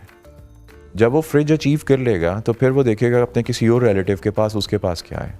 जब वो चीज़ अचीव कर लेगा तो फिर वो आगे निकल जाएगा। एक्चुअली वो अपने आप की लाइफ को कंपेयर करता है अपनी क्लास में जो उसके रिलेटिव्स की क्लास है उन लोगों के साथ, और वो इस साइकोलॉजिकल डिलेमा में स्टक रहेगा, ये से बाहर नहीं आ पाएगा। ये उसका डायनामिक है जो उसके पेरेंट्स ने उसको दिया बचपन से। ठीक। आप ये देखिए, जिन क्लासेस की आप बात कर रही हैं, जिन बच्चों में आगे निकलने की खसूसियत होती है, ये उनके घर का माहौल, उनके पेरेंट्स और उसकी एक पर्टिकुलर साइकोलॉजी होती है जो बच्चे आगे निकल पाते हैं। अदरवाइज हम सब लोग उसी रैट रेस में स्टक रहेंगे। That's it. बिल्कुल ऐसा ही है। लेकिन अगर ख़ुद को मोटिवेट करना हो, अगर हम कहें बात मोटिवेशन हमेशा, जो मैं आपकी बात से अंदाज़ा लगा पाया हूँ, अगर हम किसी भी, ये सर हैं, ये सर हैं, ये सर हैं, मैं हूँ, आप हैं, या कोई और हमारे कोलीग यहाँ पे हैं, जो वो अपने आप को मोटिवेट कैसे रखें। मोटिवेशन आती है हमेशा प्रोसेस से, और मोटिवेशन हम लोगों को जो प्रॉब्लम आती है वो सर्वाइवल एंजाइटी होती है। We want to be that kind of person जो नॉर्मल लोगों से आगे है। अगर मैं एक रिक्शा ड्राइवर हूँ तो मेरा अपना रिक्शा होना चाहिए, क्योंकि मुझे सर्वाइवल एंजाइटी है। मैं सर्वाइव करूँ लेकिन बेहतर अंदाज में। अब रिक्शा है तो मैं कोशिश करूँगा मैं हैरान गाड़ी लेके यंगो पे चला जाऊँ। ठीक है। अगर मैं किसी टीम में, किसी भी हायरार्की में, किसी भी मैनेजमेंट लेवल के ऊपर हूँ, तो मैं कोशिश ये करूँगा कि अब मैंने जो पुरानी गाड़ी है ना, ये पुरानी हो गई, अब मैंने इसको चेंज करना है। मेरे बच्चे अगर OA लेवल्स कर रहे हैं तो अब मैंने इनको लम्स में भेजना है। ठीक है। These are the circumstances which we people have been dealing since our childhood, but the problem is ये करना क्यों है? आपने मोटिवेट होके करना क्या है? किस चीज़ के बारे में मोटिवेशन चाहिए? सर्वाइवल के बारे में सर्वाइवल होता रहेगा। इंसान को मोटिवेशन चाहिए होता है कोई बड़ा काम करने के लिए। बड़े काम का मोटिवेशन, बड़े काम का मतलब क्या है? बड़ा काम आप कुछ भी कर लें, आप डिमोटिवेट रहेंगे। इवन के कई गोरे अगर हम बड़े काम की बात ना करें, बहुत दफ़ा ऐसा होता है कि आपके हालात इस तरह से आपका साथ नहीं दे रहे होते हैं। फ़र्ज़ करें आपकी एक छोटी सी जॉब थी, वो जॉब निकल गई और आपने कोशिश की कि बहुत सारी जगहों पे जॉब हासिल कर लें, लेकिन नहीं मिल सकी है, और फिर इंसान मायूस हो जाता है। इसके बाद का प्रोसेस शुरू होता है कि मज़ीद अपने आप को मोटिवेट कैसे किया जाए कि मैं और जगहों पे अप्लाई करूं और मुझे जॉब मिल सके। अब मेरा क्वेश्चन आपसे ये था कि सेल्फ मोटिवेशन की एक सलाहियत होती है, वो इंसान के अंदर खुद होती है या फिर उसको सीखा भी जा सकता है? अगर इंसान को लगता है कि मैं तो कुछ नहीं कर सकता, आगे बढ़ने के लिए वो किसी और के पास जाए। सेल्फ मोटिवेशन इंसान के अंदर नहीं होता। बहुत कम इंसानों के अंदर ये गॉड गिफ्टेड होता है। ये हर इंसान में नहीं होता। मैंने बड़े लोगों को ये कहते सुना है कि हर इंसान के बस की बात है। मेरा नहीं ख्याल, जितना मैंने ऑब्ज़र्व किया है, मैं ज़्यादातर मेरा जो टाइम गुजरा है वो लेबर तबके के साथ गुजरा हुआ है मुख्तलिफ़ फैक्ट्रीज़ में। मेरा नहीं ख्याल कि हर इंसान के इख्तियार में है सेल्फ मोटिवेशन। मोटिवेशन अगर मैं जॉब के लिए निकला हूँ, मेरे बहन भाइयों में लड़ाई हो गई है, मेरे किसी XYZ के साथ लड़ाई हो गई है, मैं डिमोटिवेट फील कर रहा हूँ, मायूस फील कर रहा हूँ, अब मैं आगे फ्रंट एंड पे आ गया। अब मैंने करना क्या है? मुझे एक किक चाहिए, अदरवाइज़ मैं डिमोटिवेट रहूँगा, मैं क्रॉनिक डिप्रेशन का शिकार हो जाऊँगा और डिप्रेशन के बाद मैं सुसाइड कर लूँगा। अब मुझे वो किक मिले ना मिले, it depends upon the outer shell of this universe. वो आपको कोई मेंटोर मिल जाए, वो आपके साथ कोई हादसा हो जाए, XYZ कुछ भी हो जाए, आप खुद से मोटिवेट नहीं हो सकते जब तक आप किसी प्रोसेस का हिस्सा नहीं है। इसी वजह से रिलीजन्स, डिफरेंट रिलीजन्स में भी ये चीज़ है, प्रोपोगेट की गई है। और अगर मैं बात करूँ दीन इस्लाम की, तो इस्लाम, अल्लाह रब्बुल इज़्ज़त ने क्लियरली फरमाया है कि हमने मेहनत करते रहना है, हमने स्टक नहीं रहना, हमने काम करते रहना है। मेहनत करने वाला अल्लाह रब्बुल इज़्ज़त का दोस्त है। अगर मैं जॉब तलाश कर रहा हूँ और मुझे जॉब नहीं मिल पा रही है, तो मुझे अपने उन करेक्टरिस्टिक्स, उन ट्रेड्स को चेंज करने की ज़रूरत है, जिनकी वजह से जो लोग जॉब पे जा रहे हैं उनमें वो करेक्टरिस्टिक्स और ट्रेड्स हैं। अगर मैं आउटडेटेड, मैं अपनी प्रोफेशनल स्किल्स में आउटडेटेड हो चुका हूँ, तो मुझे अपनी स्किल्स को पॉलिश करना है। जॉब क्यों नहीं मिलेगी? इस दुनिया में जिस rate of growth of this population जितनी मैसिवली इंक्रीज़ हो रहा है, उसी हिसाब से अगर जॉब नहीं भी मिलती तो डिफरेंट सॉर्ट ऑफ आपके पास एवेन्यूज़ हैं जहाँ पे आप छोटा मोटा काम कर सकते हैं। बट इट डिपेंड्स कि मैं सर्वाइव कैसे कर रहा हूँ। इट डिपेंड्स मुझे कोई किक मिल रही है कि नहीं मिल रही है। अगर एक इंसान बैचलर है, वो शादीशुदा नहीं है, तो वो 15, 20, 40 हज़ार में भी गुजारा कर लेगा। उसको ज़्यादा पैसे कब चाहिए होते हैं? जब उसकी शादी होती है, उस पर जिम्मेदारी आती है। ये एक प्रोसेस है। अदरवाइज़ अकेला इंसान अगर 1 लाख रुपया महीना कमा रहा है, उसको कोई ज़रूरत नहीं है शो ऑफ करने की, वो अपनी लाइफ में बिल्कुल चल रहेगा। लेकिन जब तक उसके साथ प्रोसेस जुड़ेगा, वो प्रोसेस रिलेशनशिप का हो, वो प्रोसेस किसी कंपटीशन का हो, तब तक वो मोटिवेट रहेगा। प्रोसेस के अलावा इंसान मोटिवेट नहीं हो सकता। ये तो उसके रिश्ते हैं या उसके आसपास के लोग हैं जो उसे मजबूर कर सकते हैं, या फिर वो खुद मजबूर हो जाता है, या फिर वो खुद से। लो IQ के इंसान मजबूर नहीं होते हैं, आप ये बात याद रखिएगा। लो IQ के इंसान खुदकुशी करते हैं। हाई IQ का इंसान मोटिवेट हो सकता है, उसके इनर सेल्फ में उसको एक साउंड आता है जिसे कॉन्साइंशियसनेस कहते हैं, वो ज़मीर उसका झंझोड़ता है।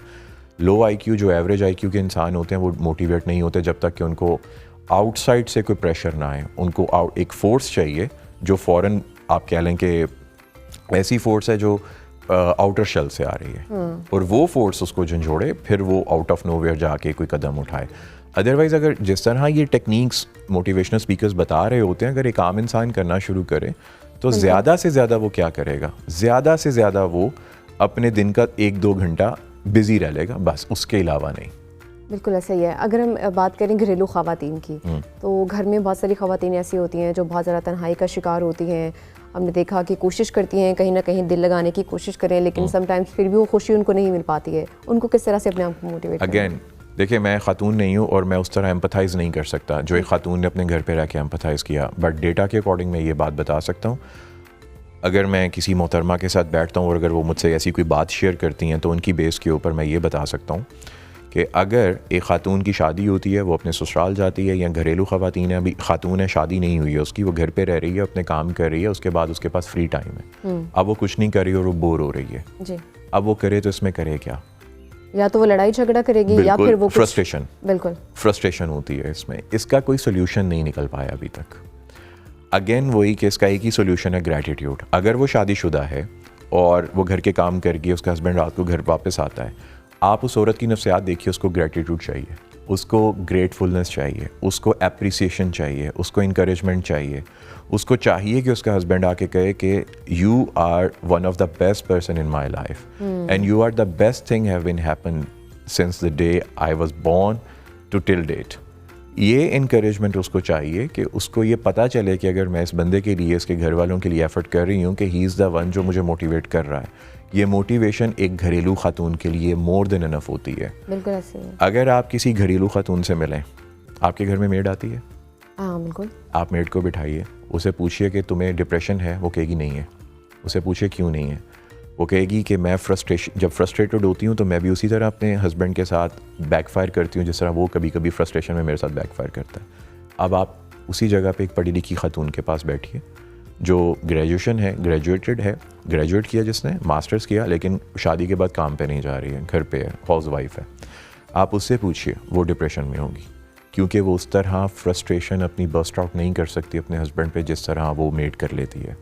क्योंकि मेरा ज़्यादा ये तजर्बे में बात रही है, जो मेड हैं उनका अपने रिलेशनशिप अपने हस्बैंड्स के साथ इक्वल ग्राउंड्स के ऊपर होता है। लेकिन आजकल कुछ पढ़े लिखे जो कपल्स हैं, पेयर्स हैं, उनमें थोड़ा सा डिसइक्विलिब्रियम होता है, वो इक्विलिब्रियम नहीं मेंटेन होता, तो वो खातून फ्रस्ट्रेटेड होगी।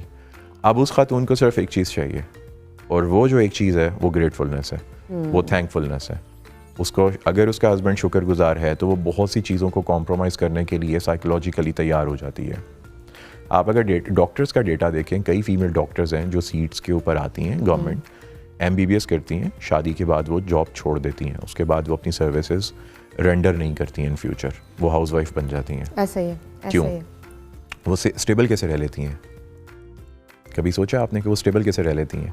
जब आपके सामने ये डेटा आया होगा, आपने पढ़ा होगा कि एक बंदी है, उसने MBBS किया, हाउस जॉब करी, जैसे ही उसका निकाह हुआ, शादी मेरे सामने हुई। एक डॉक्टर साहब थे, उन्होंने इस चीज़ का शिकवा ज़रूर किया था कि बहुत सारी सीट्स होती हैं, फीमेल की सीट्स होनी नहीं चाहिए, वो जॉब नहीं करती हैं, तो मेल को जॉब करनी पड़ती है। तो हो सकता है उनके मतलब ऐसे घरेलू हालात ना हो कि उनको जॉब की ज़रूरत पड़े, तो ठीक इसलिए है, शायद फाइन, तो वो करती क्या है घर पे? लाइक उनके हस्बैंड होंगे, बच्चे होंगे, उनके घर वाले इन लॉज होंगे, कि अब क्या करना है उस खातून ने? मज़ीद कुछ नहीं। कुछ नहीं ना, तो वो किस तरह अपने आप को सेटल रख रही है वहाँ पे, मेंटली तौर पे सेटल डाउन है किस तरह? अगर तो वो इक्विलिब्रियम के ऊपर है अपने हस्बैंड के साथ तो वो मेंटली फिट है, अगर वो अपने हस्बैंड के साथ डिसइक्विलिब्रियम है तो वो मेंटली फिट नहीं है, वो लो मूड डिसऑर्डर का शिकार है। ठीक। अब लो मूड डिसऑर्डर क्या होता है? बैठे बैठे इंसान का मूड ख़राब हो जाता है, पता ही नहीं चलता, कोई वजह नहीं है, बस मूड ख़राब है, क्या करें, बस ख़राब है। 1 घंटे बाद कोई छोटा सा गाना सुन के मूड ठीक हो जाएगा, कोई छोटी सी बात सुन के, कोई व्हाट्सएप के ऊपर किसी से बात करके ठीक हो जाएगा। हमारे पास टाइम कम है, मैं जाते जाते छोटी सी बात आपसे पूछना चाहूँगी, वो ये कि कुछ लोग खुद से बातें करते हैं, तो आप किस नज़र से देखते हैं उनको? बहुत अच्छी चीज़ है अगर खुद से पॉजिटिव अंदाज में बातें की जाएँ। अच्छा, सेल्फ टॉक एक अच्छी चीज़ है अगर वो पॉजिटिव हो तो। मैं हमेशा अपने स्टूडेंट्स को कहता हूँ कि अगर अपने आप से शीशे में खड़े हो जाओ और अपनी तारीफ़ करो, लेकिन तारीफ़ वो करना जो इंसानों वाली हो। इंसानों के मुराद ये कि तुम एलियन नहीं हो, तुम सुपरमैन नहीं हो। अपने आप को देखो आईने में, और आईने में देख के ये मत समझो कि तुम्हारा जो चेहरा है वो एवरेज लुकिंग है। अपने आप को मत समझो कि तुम्हें इंग्लिश बोलना नहीं आती है, अपने आप को मत समझो तुम्हें उर्दू ठीक से बोलना नहीं आती है, अपने आप को मत समझो कि तुम पुअर फैमिली से बिलोंग करते हो या मिडिल क्लास से आ रहे हो। बस अपने आप को देखो और शुक्रगुजार हो अल्लाह रब्बुल इज़्ज़त का, और अपनी तारीफ़ ये नहीं कि झूठी तारीफ़ नहीं, कि तुम इतनी देर तक ग्रेड 1 से टिल यूनिवर्सिटी ग्रेड्स तक तुम सर्वाइव करके आए हो, तुमने हर क्लास को पास किया है, बी थैंकफुल।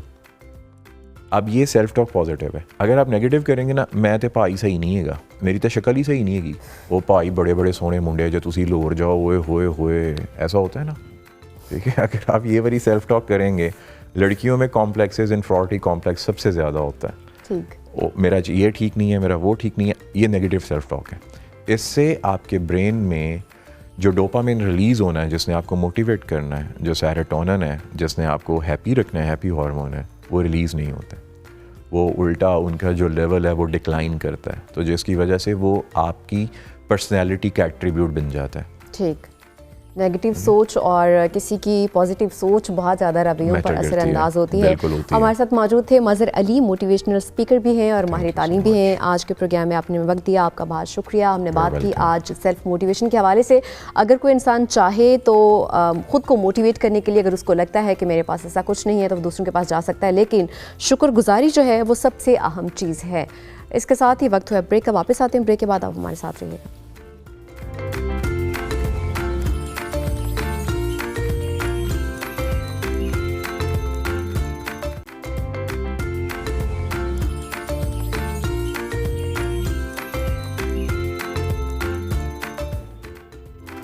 Welcome back. बात करेंगे आज कुछ हम स्टडी के हवाले से। इंसानी तारीख में हमेशा से इल्म रोशनी की तरह से रहा है। अगर हम बात करें किताबों की, तो किताबें सदियों तक इस रोशनी का एक मोतबर ज़रिया समझी जाती रही हैं, मगर 21वीं सदी में जब टेक्नोलॉजी ने ज़िंदगी के हर शोबे में अपनी जगह बनाई है, तो इल्म की दुनिया भी तब्दील हो गई है।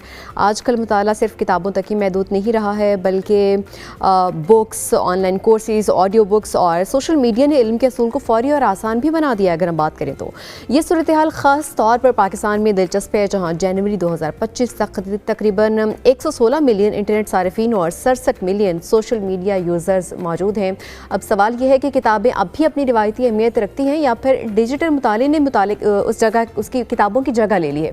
और अहम तरीन ये सवाल है कि किस तरह दोनों के फ़वाइद को मिलाकर एक मुतवाज़िन और मौसर मुताला अपनाने के काबिल हो सकते हैं। इसी हवाले से बात करेंगे। आज हम हमारे साथ मौजूद हैं सोफिया हुमायूं, माहिर तालीम भी हैं और मुसन्निफ़ा भी हैं। सबसे पहले सोफिया, बहुत शुक्रिया आपके वक्त का।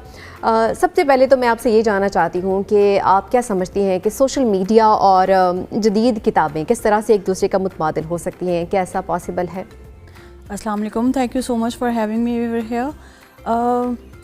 सो ये बहुत बड़ी डिबेट है डिजिटल मीडिया और ट्रेडिशनल बुक्स और उसका कंपैरिजन, बेसिकली आप अगर इसके डीपर लेवल पे जाके स्टडी करें तो ट्रेडिशनल बुक्स को तो कोई रिप्लेस कर नहीं सकता। ये मैं सिर्फ एज एन एजुकेशनिस्ट नहीं कह रही हूँ, एज एन एकेडमिक नहीं कह रही, बट अगर हम आम लोगों की भी बात करें तो जो मीडिया का और या फिर AI का सोर्स ऑफ नॉलेज है वो अभी भी ट्रेडिशनल बुक्स ही हैं। सो आप AI खुद तो जनरेट नहीं कर रहा knowledge, it's deriving the knowledge from on the basis of the knowledge that already exist. और वो नॉलेज कहाँ एग्जिस्ट करता है, वो ट्रेडिशनल बुक्स में ही एग्जिस्ट करता है। जब मैंने इकोनॉमिक्स को स्टडी करना है तो I have to begin from Adam Smith. अगर मुझे लिटरेचर को स्टार्ट करना है, लिटरेचर में रीड करना है, तो मुझे लिटरेरी क्रिटिक्स को देखना पड़ेगा जो कि ट्रेडिशनल बुक्स में एग्जिस्ट करते हैं। सो AI is just a facilitator, it's assisting tool. उसे हम कम्प्लीटली निगेट भी नहीं कर सकते, हम उसको डिसक्वालीफाई भी नहीं कर सकते कि as far as knowledge is concerned या फिर reading, even player reading is concern, तो हम AI को माइनस नहीं कर सकते। It is assisting, it has been assisting. I remember from the days कि जब मैंने एज अ स्टूडेंट हम पढ़ा करते थे तो हमारे लिए एक्सेसिबिलिटी कितनी मुश्किल होती थी to the traditional books, especially reference books होती हैं या फिर आपकी एकेडमिक बुक्स होती हैं। उसमें एक्सेस और एक्सेसिबिलिटी और रीचेबिलिटी का बहुत बड़ा एक it used to be a hindrance, financially भी देखा जाए और एक सोशली भी देखा जाए। वाई? बिकॉज हमारे एक तो एक्सपेंसिव बहुत ज़्यादा होती हैं कि आप एक्सेस नहीं कर सकते, परचेज नहीं कर सकते। Secondly they are not available in any book stores. So अब ई-लाइब्रेरीज़ का कॉन्सेप्ट है, अब आर्काइव्स का कॉन्सेप्ट है, it's click away, right? I can reach out to any book. अगर हम बात फ़र्ज़ करें न्यूज़पेपर की बात करते हैं तो न्यूज़पेपर पहले लोग पढ़ते थे, उनको ख़रीदते थे, लेकिन अभी वेबसाइट पे वो सब कुछ मौजूद होता है। न्यूज़पेपर पूरा वेबसाइट के ऊपर छपा हुआ होता है। तो ऐसे ही बुक्स भी होती हैं। तो आपको लगता है कि फ़ोकस पे असर पड़ता है, सोच पे असर पड़ता है, समझने की सलाहियत पे असर पड़ता है? Actually, we have to analyze the situation from two perspectives. देखिए, मेरे जैसे ओल्ड स्कूल या फिर Gen X और मिलेनियल्स के लिए तो थोड़ा बहुत एक एडजस्टेबिलिटी का इशू हो सकता है, क्योंकि हमारी तालीम कहाँ से स्टार्ट हुई थी? हमारी तालीम एक कॉन्क्रीट बुक से स्टार्ट हुई थी। So we have this association with the books. मेरे पास अभी भी मेरी सारी मास्टर्स की किताबें हैं। मैंने जितनी भी किताबें रीड की हैं, आई मेक श्योर कि they are placed in my library. और बहुत ही एक इमोशनल सा अटैचमेंट है अपनी बुक्स के साथ कि मैं अपनी बुक्स शेयर भी करना पसंद नहीं करती हूँ। But does that apply to Gen Z and Gen Alpha? We have to understand that. ये वो जनरेशन है जो कि ऐसे दौर में पैदा हुई है जब उनके दे हैव जितनी फेमिलियरिटी और comfortability Gen Z and Gen Alpha की मीडिया के साथ है और डिवाइसेस के साथ है, टेक्नोलॉजी के साथ है, मेरा नहीं ख्याल कि that emotionality will retain in the future years. But yes, of course, definitely, जैसे मैंने कहा कि AI increases accessibility of the books, right? Reachability increase कर देता है। एक किताब जो मुझे याद है कि मुझे ढूंढने के लिए डिफरेंट बुक स्टोर्स में जाके ढूंढना पड़ता था और कभी मोस्ट ऑफ टाइम नहीं मिलती थी, बहुत डिसअपॉइंटमेंट होती थी, टाइम वेस्ट होता था, एनर्जी वेस्ट होती थी। अब now I have to just Google और उसको सर्च करके मैं वहीं पे बैठे बैठे वो जो 1.5 घंटा मैंने बुक स्टोर्स में ढूंढने में लगाया, वही 1.5 घंटा मैंने स्टडी कर लिया, because accessibility is there, right? अब सेकंड बात ये रह जाती है कि reliability, that is the problem है। रिलायबिलिटी का प्रॉब्लम डेफिनेटली आ जाता है क्योंकि हमारी डिवाइसेस भी ब्रेक हो जाती हैं। वो जो आई रिमेंबर मेरा अपना लैपटॉप अब वो बिल्कुल अनयूज्ड है, मतलब आई कैन नॉट यूज़ इट क्योंकि वो ख़राब हो गया है। मतलब इस कदर ख़राब हो गया कि वो फिक्स नहीं हो सकता, but I have that with me still, क्योंकि उसमें मैंने पहली किताब लिखी थी and it's very precious to me. So it damaged in a spur of a moment. और मुझे अभी भी बहुत ज़्यादा सररियल सा लगता है कि कल तक वो इट वॉज फंक्शनिंग फाइन और कुछ हुआ और वो ख़राब हो गया। I can not access it. तो रिलायबिलिटी का इशू डेफिनेटली वहाँ पर आ जाता है कि डिजिटल मीडिया एक्सेसिबल तो है लेकिन रिलायबल नहीं। ये भी लगता है कि अगर हम बात करें कि पाकिस्तान में या हम लोग बहुत कम, मैं अपनी अगर बात करूँ, मैं भी बहुत ज़्यादा कोई बुक्स नहीं पढ़ती हूँ, लेकिन कुछ लोग ऐसे हैं जो मतलब उनकी आदत नहीं बन पाई है। तो सोशल मीडिया पे अगर हम बात करें डिजिटली कुछ ना कुछ पोस्ट हुआ होता है, कोई अच्छी तहरीर सामने आ जाती है तो लोग पढ़ते हैं, शौक़ से पढ़ते हैं, तो काफ़ी हद तक वो खला तो पुर हो रहा है ना? हो रहा है, लेकिन इसके भी दो साइड्स हैं। देखिए पहले हमारे जो सोर्स ऑफ नॉलेज होता था वो ट्रेडिशनल बुक्स था, वो न्यूज़पेपर्स था, और जब तक वो हमारे तक पहुंचता था उसकी सोर्स, और हमें पता है कि उनके एडिटर्स और राइटर्स ने दे मेड श्योर कि करेक्ट इन्फॉर्मेशन रीचेस अस। तो एक सेंसरशिप बहुत ज़्यादा थी, अब सेंसरशिप नहीं है। चाहो तो मैं पोस्ट लगा दूं, तहरीर लिखी होती थी कि वो उसकी इशाअत पे जुमले हकूक महफूज है, कोई इसको कॉपी नहीं कर एग्जैक्टली सकता। अब मैं किसी का भी कोई भी सेंटेंस खुद से बनाकर मैं कहूँ हज़रत अली का कॉल है, ये होता है, राइट। इनकरेक्ट ऐसे ही। इन्फॉर्मेशन बहुत ज़्यादा स्प्रेड है। सो अब AI आपको तभी असिस्ट कर सकता है, तभी हेल्प आउट कर सकता है अगर आप उसे आपकी अपना भी base of knowledge correct enough है। हम ChatGPT की बात करते हैं, मैं एकेडेमिया से बिलोंग करती हूँ, तो हम बच्चों से डिसर्टेशंस भी लिखवाते हैं, रिसर्च पेपर्स भी लिखवाते हैं। मैं PhD स्कॉलर, मैं खुद भी लिखती हूँ। I do utilize AI, but उसको यूटिलाइज करने के लिए भी आपका प्रायर नॉलेज बहुत ज़रूरी है। अगर वो नहीं होगा तो it can mislead you anywhere. Even एक सिंपल सी इंस्ट्रक्शन है कि मैं उसे अगर ये भी कहूँ कि MLA फॉर्मेट 9 में मुझे उसका फॉर्मेट बता दे, उसमें इतनी एरर्स आता है। अब कैसे पता चलेगा उसमें इतनी एरर्स है?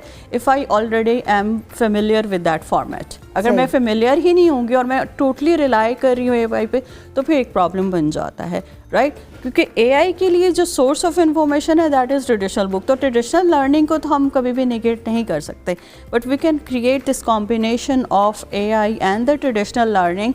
इसका कॉम्बिनेशन बना के हम definitely we can go very far. वहाँ पे सोर्स ही कोट किए जाते हैं, ऐसा नहीं है कि कोई इंसान वहाँ पे बैठा है जो आपको सब कुछ बता रहा है। एग्जैक्टली ऐसा है, एग्जैक्टली। और अब now the problem is that कि जो AI आपको सोर्स भी कोट करके दे रहा है वो डिपेंड करता है कि आपके कीवर्ड्स क्या थे, आपके प्रॉम्प्ट्स क्या थे, उसी की बेसिस पे कर रहा है। अगर हम एक दूसरे एंगल से देखें, हम देखते हैं कि बहुत छोटे बच्चे जो होते हैं उनको अगर हम स्क्रीन पे कुछ लगा के देते हैं, फ़ोन पे, TV पे, तो वो जल्दी याद कर लेते हैं बजाय इसके कि उनको पढ़ाया जाए। Yes, exactly.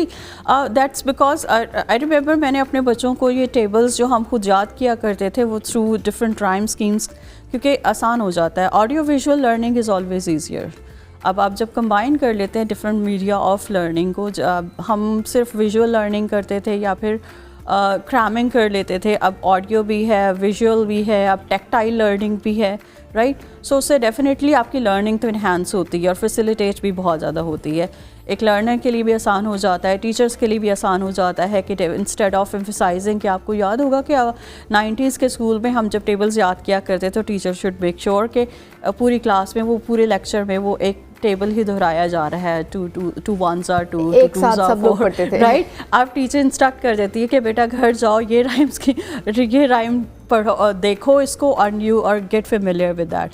डेफिनेटली एसेस तो हमें कर रहा है, लेकिन again I will emphasise this fact कि unless and until we do have, क्योंकि AI का source is traditional learning, AI का सोर्स इज़ ट्रेडिशनल बुक्स। हमें AI भी उन्हीं राइटर्स को कोट करता है जिन्होंने एक नॉलेज को एक एक ऐड किया है, and also that's very important.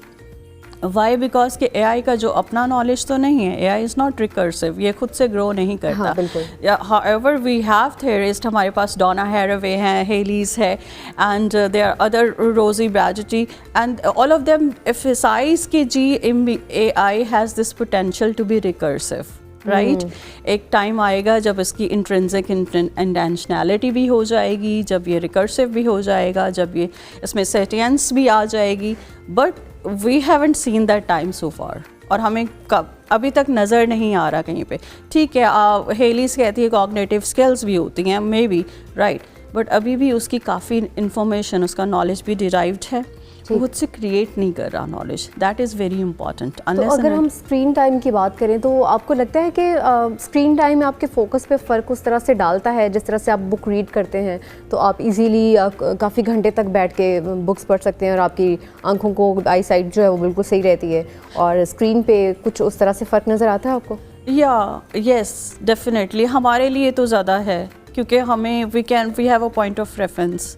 हमने ट्रेडिशनल, मैं तो ओल्ड स्कूल हूँ, मुझे I like to carry the book with me in my bag, और उसके साथ पेंसिल के साथ अंडरलाइन करना, पेजेस फोल्ड करना कि ये important paragraph and all those things.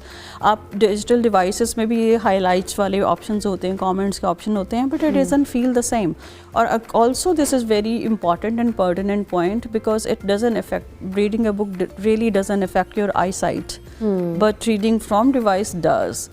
अब आपने खुद भी नोटिस किया होगा, जब आप किसी भी इन्वायरमेंट में बैठे हैं and you are engage with your device, तो आपका कितना ज़्यादा डिस्कनेक्ट हो जाते हैं फ्रॉम योर सराउंडिंग्स। और जैसे ही आप फ़ोन अपना बंद करके साइड पे रखते हैं तो आपको लगता है कि आप किसी दूसरी दुनिया से ट्रांसफॉर्म होकर आए हैं।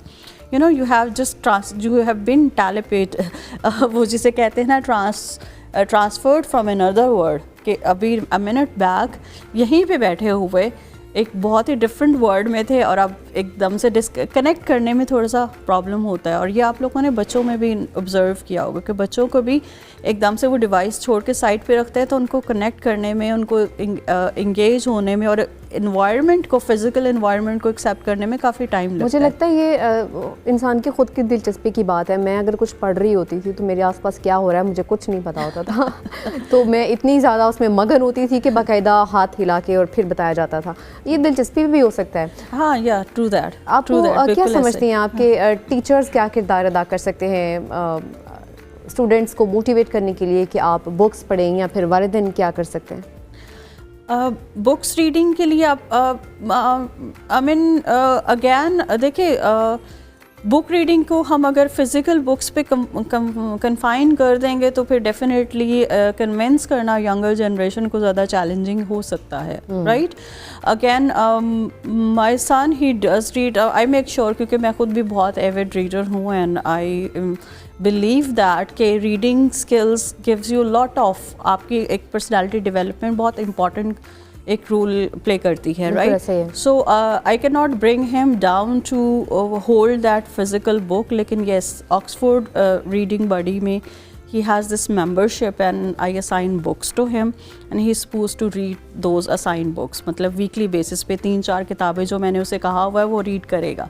And I know that he is comfortable with his device, उसके पास होती है और उसके लिए बहुत आसान है कि उसमें लॉग इन किया, यू विल रीड द, और क्वेज को किया और वो करके उसके लिए आसान हो जाता है।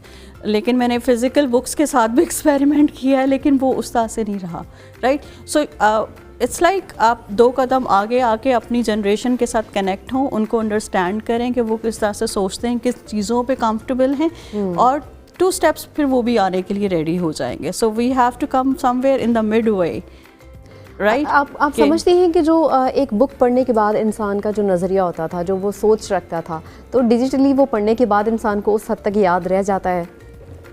अब मुश्किल होता है obviously, because there is influx of information. आपको एक टॉपिक पे डिफरेंट सोर्सेज से हर किस्म की नॉलेज आ रही है, बट ये ऐसा कर टीचर्स का और मेरे ख्याल में पेरेंट्स का रोल्स यहीं पर आ जाता है। They have to make their children understand कि which source is the authentic one, ठीक, राइट? सो अगर आप बच्चे को ये बता देंगे कि ये वाली जो सोर्स है that is the authentic one, तो डेफिनेटली वो जो एक बम्बार्डमेंट ऑफ इंफॉर्मेशन है और विच वे टू चूज़ वाली बात है कि इसमें से इतनी सारी ऑप्शंस में से क्या चूज़ किया जाए, तो वो काफ़ी हद तक स्ट्रीमलाइन हो जाती है। So it kind of like strikes in that manner. आप इंटायरली निगेट कर देंगे कि ये सब कुछ जो भी आ रहा है मीडिया में ये सारा ही रॉन्ग है, तो मेरे ख्याल में they will not be able to understand, उनके लिए अंडरस्टैंड करना बड़ा मुश्किल हो जाएगा। लेकिन ये भी कहते हैं कि हालात जो होते हैं वक्त के साथ साथ बदलते हैं। अगर हम बात करें तो किताबों की उस तरह से अहमियत बाकी नहीं रही है। आपको लगता है कि नेचुरली है कि इस तरह से हालात बदलते रहते हैं, जैसे जैसे वक्त गुजरता है नई चीज़ें आती हैं, पिछली चीज़ों की अहमियत कम हो जाती है? Absolutely, absolutely. आपका culture is transient, your language is transient, हमारे सोशल बिहेवियर, सोशल रिलेशनशिप्स हमारे बचपन में अब लाइक मैं मिलेनियल हूँ, I was born in 1980s, right? And I been through 1990s and even early 2000, तो एक अलहदा दुनिया थी। That was entirely different world. Now is the world has changed a lot. आप कुछ भी फिक्स्ड नहीं होता, everything things are in flex, हमारी सोच इन फ्लैक्स में होती है। It keeps on changing with the passage of time. So उसमें कोई एबनॉर्मेलिटी नहीं है, there is nothing wrong with that. Right. So इसमें आपको ये चीज़ अंडरस्टैंड करने की मेरे ख्याल में ज़्यादा ज़रूरत है कि चीज़ें स्टैगनेंट नहीं रहती। अगर चीज़ें स्टैगनेंट हो जाएंगी तो भी प्रॉब्लम होगा।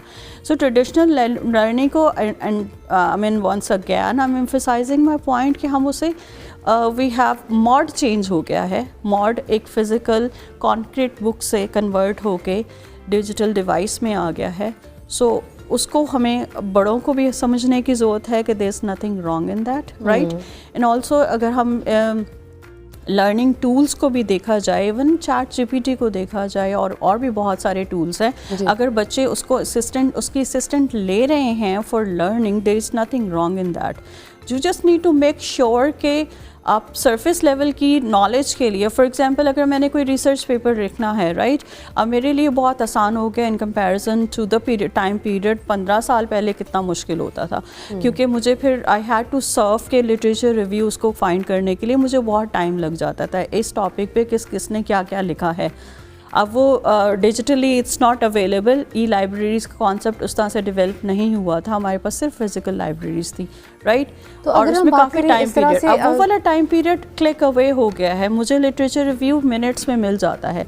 लेकिन अगर मैं एक्सपेक्ट करूँ कि चैट जीपीटी ही सारा कुछ आसान कर दे मेरे लिए, तो वो फिर नेगेटिव हो जाएगा। So you have to draw a line कि उसको एथिकल यूज़ कितना है। You have to make your children understand और students, I ask my students, उनको फिर एक एथिकल लाइन दी जाती है कि बेटा अगर आप इवन आइडिया जनरेशन भी आप चैट जीपीटी से ले सकते हैं, आप रिसर्च के लिए लिटरेचर रिव्यू के लिए भी उससे पूछ सकते हैं, लेकिन ultimately work is going to be your, analysis is going to be yours. और वो एनालिसिस वैक्यूम में तो नहीं आएगा, वो प्री रीडिंग से ही आएगा।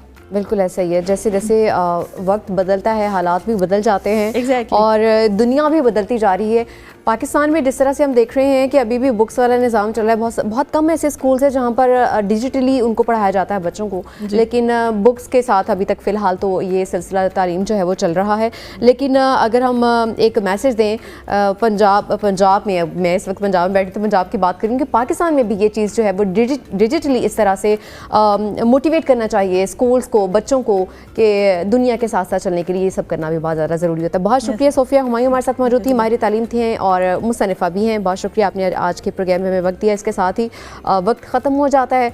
आज इजाज़त दीजिए, अल्लाह हाफ़िज़।